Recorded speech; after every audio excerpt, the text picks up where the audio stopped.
Hi guys. So, should readers be your censorship police? And this is a question I brought up many moons ago. I actually wrote a blog about it. I'm probably gonna have the post underneath here.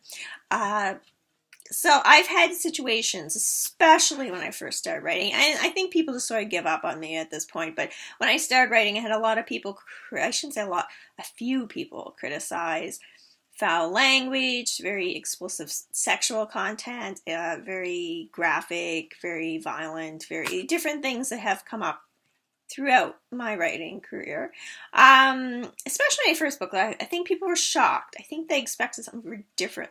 Now, I don't think they do. So, nobody really says anything now, but a lot of people have criticized. I had one woman years ago, I always talk about this, how she said, if I took all the F words out of your book, it'd be half the size. And I said, well, it's not going to happen. Anyway, but yeah, and this is the kind of thing I dealt with, especially when I first started out. I think when you first start out, people can feel like they have a right to kind of jump in and tell you how you're going to express yourself, or how your book should look, or how they think you should be writing. And you have to kind of let them know, you have to follow your style. I mean, don't just do it for shock value. Do what feels right. That's what felt right. That felt like me.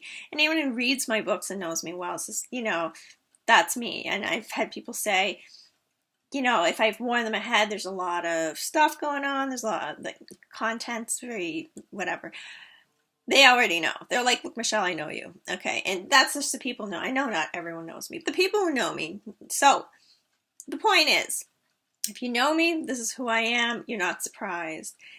I'm being true to myself, and this is how I choose to express myself. And I know sometimes it's pretty outlandish, but I love it. It's so much fun. I can't imagine writing a book where, you have these Pollyanna type characters. I'd be so bored. Anyway, the point is, you should not allow your readers to be the censorship police. Now, I mean, it depends. If you're extreme and you're writing, especially a nonfiction book that's about hate or hurting people, or, if I've heard of books that are very, I'm not even going to get into it. I'm not going to go there, but the point is, I've heard of books where I just sort of thought, oh, it shouldn't be out there. And I'm not one to say that. I think there should be room on the shelf for everybody's thoughts and opinions. It shouldn't just be like one kind of book is allowed and the rest aren't. But there are some very dicey topics that cross the line. Anything with child abuse, a little harsh.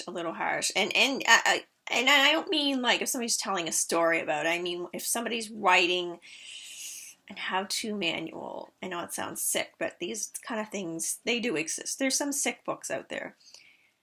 Hopefully mine's not one of them. No, I'm joking. Mine's not one of them. Anyway, yeah, so, no, but there's some really sick, especially non-fiction books and things with children that shouldn't be out there. That's different. That's very extreme.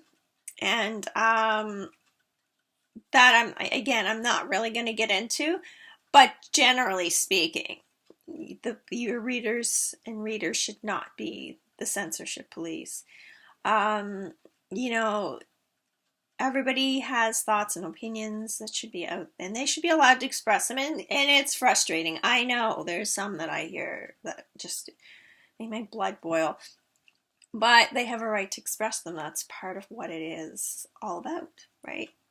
Anyways, so I guess just to kind of round this up, because I'm kind of rambling, no, your readers should not be the censorship police. You can listen to them to see what they have to say. Maybe they have something to contribute that is helpful to you. Yes, you should consider what they have to say, but don't have people try to dictate how your book should look, what they should be about, what they shouldn't be about. You gotta be careful. It's a fine line. Anyways, guys, what do you think? Let me know. MimaOnFire.com.